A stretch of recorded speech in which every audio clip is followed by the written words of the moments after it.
안녕하십니까. 7월 31일 수요일 이사야 16장 1절에서 14절 말씀입니다. 너희는 이 땅 통치자에게 어린 양들을 들이되 셀라에서부터 광야를 지나 시온산으로 보낼지니라. 모압의 딸들은 아르논 나두에서 떠다니는 새 같고 보금자리에서 흩어진 새 새끼 같을 것이라. 너는 방도를 베풀며 공의로 판결하며 대낮에 밤같이 그늘을 지으며 쫓겨난 자들을 숨기며 도망한 자들을 발각되게 하지 말며 나의 쫓겨난 자들이 너와 함께 있게 하되 너 모압은 멸절하는 자 앞에서 그들에게 피할 곳이 되라.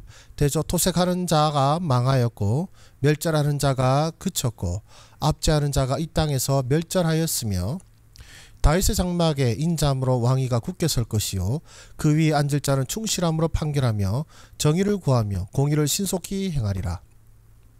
우리가 모압의 교만을 들었나니 심히 교만하도다. 그가 거만하며 교만하며 분노함도 들었거니와 그의 자랑이 헛되도다. 그러므로 모압이 모압을 위하여 통곡하되 다 통곡하며 길하레셋 건포도 떡을 위하여 그들이 슬퍼하며 심히 근심하리니 이는 헤스본의 밭과 신마의 포도나무가 말랐음이라. 전에는 그 가지가 야셀에 미쳐 광야에 이르고 그 싹이 자라서 바다를 건넜더니 이제 열국의 주권자들이 그 좋은 가지를 꺾었도다. 그러므로 내가 야셀의 울음처럼 신마의 포도나무를 위하여 울리라. 헤스본이여 엘르알레여 내 눈물로 너를 적시리니 너의 여름실과 내 농작물의 즐거운 소리가 그쳤습니다. 즐거움과 기쁨이 기름진 밭에서 떠났고 포도원에는 노래와 즐거운 소리가 없어지겠고 틀에는 포도를 밟을 사람이 없으리니 이는 내가 즐거운 소리를 그치게 하였습니다. 이러므로 내 마음이 모압을 위하여 수금같이 노래를 바라며 내 창자가 길하레셋을 위하여 그러하도다. 모압아 그 산당에서 피곤하도록 봉사하며 자기 성소에 나아가서 기도할지라도 소용없으리로다. 이는 여호와께서 오래전부터 모압을 들어 하신 말씀이거니와 이제 여호와께서 말씀하시되 품꾼의 정한 해와 같이 3년 내에 모압의 영하와 그 큰 무리가 능욕을 당할지라. 그 남은 수가 심히 적어 보잘것없이 되리라 하시도다. 아멘. 네, 계속해서 이제 모압에 대한 말씀이십니다. 약간 설명이 필요한 구절이 있어서 해설을 좀 더 해설을 하고 묵상하도록 하겠습니다. 자, 모압이 살아남으려면 라고 되어 있는데 이제 본문 1절에서 5절 말씀은 이제 모압이 네가 이 심판 가운데서 살아남으려면 이렇게 해야 된다는 하나님의 권면의 말씀이 있습니다. 1절은요 바로 공물을 바치라입니다. 너희는 이 땅 통치자에게 어린 양을 들이되 셀라에서부터 광야를 지나 딸 시온산으로 보낼지니라 라고 말씀하는데요. 이 땅 통치자는 바로 유다의 왕을 말하는 것입니다. 유다의 왕에게 이제 어린 양의 공물을 바치라는 것이죠.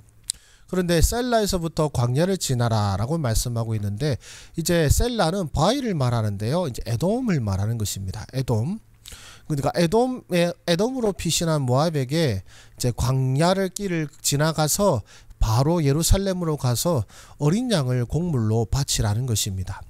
자, 이 표현이 사실 이제 어떤 것과 좀 연관이냐면 어제 말씀드린 이제 모압의 영웅 메사 왕이 원래는 이제 이스라엘한테 이제 양털을 공물로 바치고 있었습니다. 그러나 아합 왕이 죽고 배반하면서 이제 그 모든 공물을 끊고 오히려 빼앗긴 성읍을 탈환하였는데요. 이제는 이 유다에게 가서 그 공물을 바치라고 그 유다의 수하에 복종하라고 말씀하는 것이죠. 그러면 왜 그러냐면 모압의 형편이 이런 형편인 겁니다.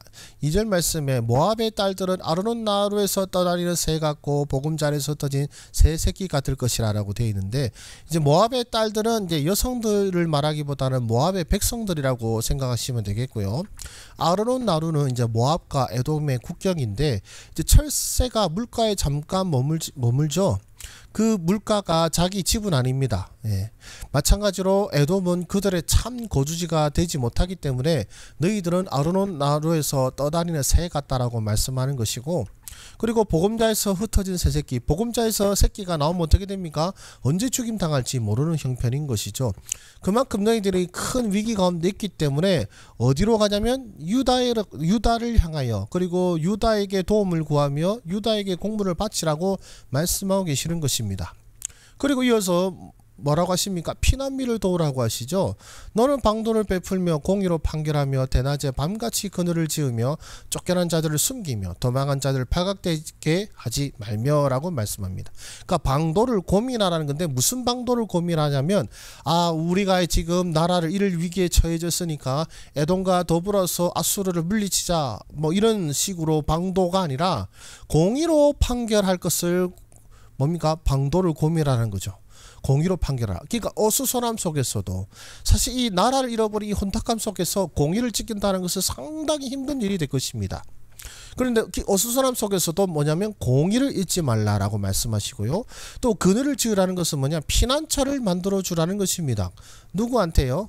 이제 자신들의 백성들 뿐만 아니라 쫓겨난 자들을 위해서도 그 피난처를 만들어 주라는 것입니다. 지금 내 코가 석자인데 정말로 힘든데 그럼에도 불구하고 공의를 잊지 말고 또 지도자로서의 그리고 하나님의 백성들을 향한 선대를 놓치지 말라는 것이죠. 왜냐하면 이 쫓겨난 자는 아수르에 의해서 모압으로 피신한 이스라엘 사람들을 말하는 것이고, 즉 이 모압이 지금은 유다와 대적하고 있고 또 그런 상황이지만 그러나 이스라엘 사람들을 도우라는 것입니다. 자기 가운데 있는 모압에 피신했다가 이제 모압마저도 망하여서 지금 똑같이 쫓겨난 처지에 있는 이 이스라엘 사람을 불쌍히 여기고 그들을 도우고 그들의 피난처가 되어주라는 것입니다. 즉 하나님을 대신하여 하나님의 백성들을 돌보아 주는 것만이 너희들이 살아남을 방법이라는 것이죠. 그래서 주님이 계시기 때문에 이렇게 말씀합니다. 나의 쫓겨난 자들이 너와 함께 있게 하되 너 모압을 멸절하는 자 앞에서 그들에게 피할 곳이 되라. 대저 토색하는 자가 망하였고 멸절하는 자가 그쳤고 압제하는 자가 이 땅에서 멸절하였으며 라고 말씀하십니다. 즉 하나님을 대신하여 이스라엘 사람들을 돕고 피난처가 되어 주어라. 왜냐하면 하나님께서 이 하나님의 백성들을 위해서 대적자들을 멸하실 것이기 때문이라고 말씀하는 것입니다.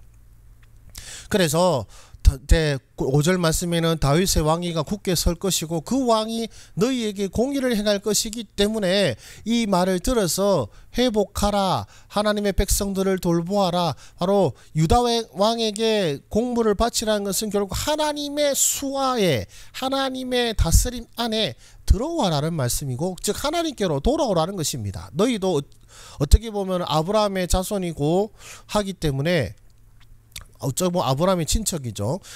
아브라함의 친척이고 하기 때문에 너희들도 돌아오면 내가 받아주겠다라는 하나님의 권면입니다. 그러나 6절 말씀에서 알 수 있다시피 모압은 교만하여서 이 말을 듣지 아니하였습니다.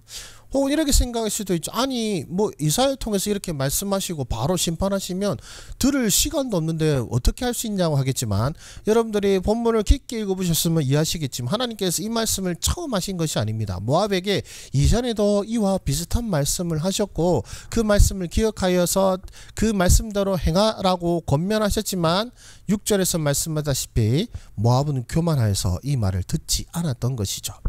그래서 듣지 않는 이들을 향한 심판이 어떻게 나옵니까? 길하렛의 건포도 떡이라는 표현이 나오죠. 그러므로 모압이 모압을 위하여 통곡하되 다 통곡하며 길하렛의 건포도 떡을 위하여 그들이 슬퍼하며 심히 근심하리니 라고 되어 있습니다. 이 땅은요, 길하렛에서는요 이 포도의 소출이 많은 곳이었고요, 포도는 사실 그 경제를 견고하게 해주는 주요 농산품입니다. 그리고 이제 이 포도 수확이 끝나면은 이제 일부 포도는 건포도로 말려서 매우 맛있는 건포도 떡으로 사람들의 잔치상에 오르곤 했는데요. 호세아서 3장 1장에도 이스라엘 백성들이 우상에게 드리는 제물로 건포도 떡을 만들었다라는 말씀이 나오고 있습니다. 이 포도란 작물이 전쟁이 일어나면은 키울 수 없는 작물 중에 하나입니다.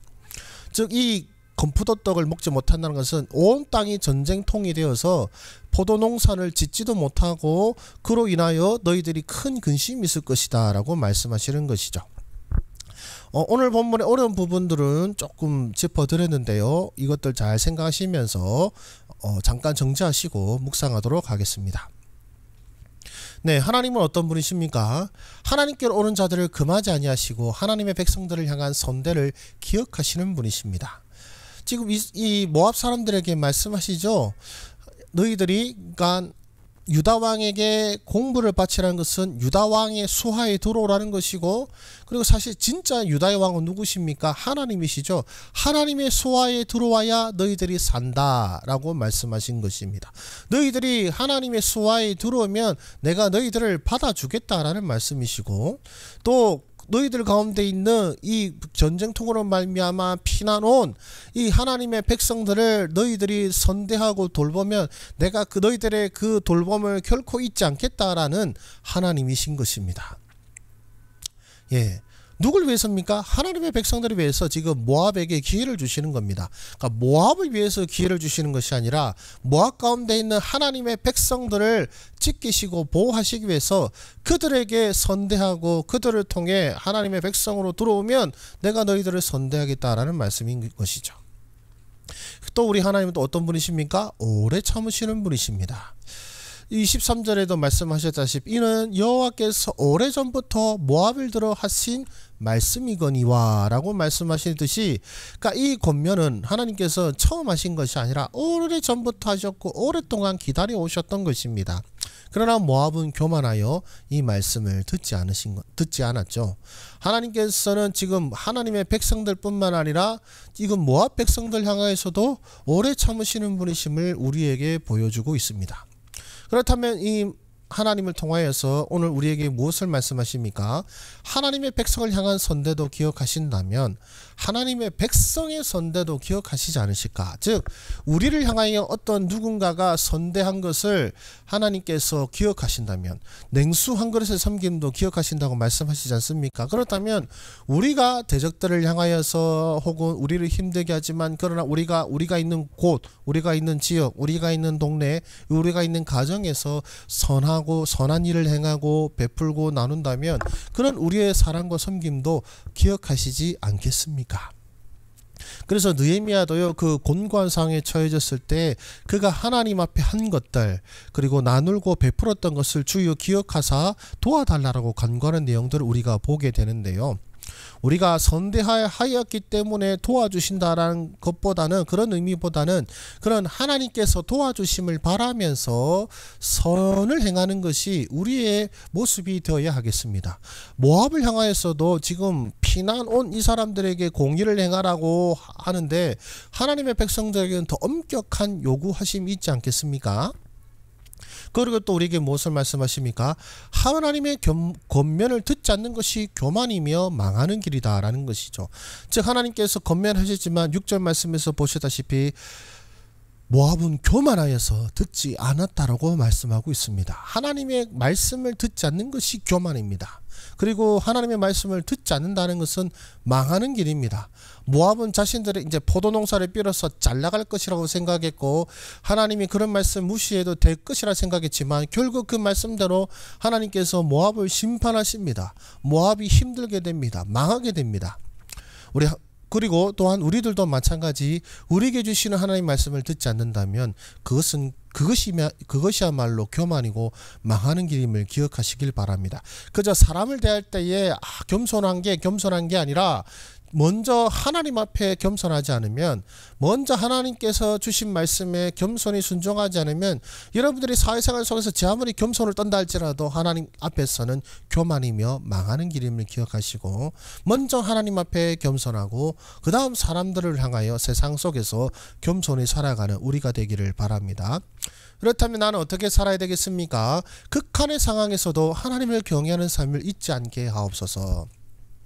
모압에도 요구하십니다. 지금 피난민들인데 공의를 행하라 하고 그 다음에 햇빛을 피할 그늘을 만들어 두라 하고 자기들도 쫓겨난 입장인데도 불구하고 또 다른 쫓겨난 사람들을 돌보라고 말씀하시죠. 즉 극한의 상황임에도 불구하고 하나님을 경외하여 사람들을 불쌍히 여기고 선을 행하는 것을 잊지 말라라는 것입니다. 우리 사실 등 따시고 배부를 때야 뭔가 나눠주고 베푸는 거 어쩌면 쉽죠. 그러나 지금 내 코가 석잔데 남을 배려한다, 내 코가 석잔데 남을 돕는다, 이건 참 힘겨운 일입니다만은 하나님께서는 바로 그것을 행하라는 것입니다. 너희가 헤아리는 그 헤아림으로 너희가 도로 헤아림을 받으리라. 우리 예수님께서 하신 말씀이시죠. 그 말씀을 기억하면서 극한의 상황 속에서도 하나님을 경외함으로 사람들을 향하여 섬김의 삶을 포기하지 않는 우리의 삶이 되기를 소망합니다. 또 계속되는 하나님의 권면을 듣는 길을 주시옵소서. 오늘날 우리는 말씀 홍수를 살고 있습니다. 말씀의 홍수라는 것은 곧 하나님께서 여러가지 다양한 방법을 통해 우리에게 수없이 권면하고 계시다는 것이고, 이 말씀의 홍수 속에서도 우리가 변화되지 않고 그 말씀의 증거를 내보이지 않는다면, 풍성한 열매가 없다면 우리는 곧 교만한 자들이며 망할 자들이라는 것입니다. 그렇기에 이 우리에게 있는 이 말씀의 홍수 속에서 그 하나님의 권면을 듣는 길을 주셔서 그 말씀을 깊이 듣고 깨닫고 그 말씀에 순종하는 우리의 삶이 되기를 소망합니다. 기도하겠습니다. 살아계신 하나님 아버지, 우리 가운데 행하시고 말씀하시는 주님, 주여 그 권면을 듣지 않는 교만을 용서치 아니하시고 멸하시는 주님, 오늘 우리에게 주시는 말씀을 또한 우리가 겸손히 듣게 하시고 그 말씀대로 순종한 우리의 삶이 되게 하여 주셔서 이 공고한 때에도 하나님의 능력을 맛보는 하나님의 백성들 되게 하여 주시옵소서. 모든 말씀 예수님의 이름으로 기도드립니다. 아멘. 네, 감사합니다. 수고하셨습니다.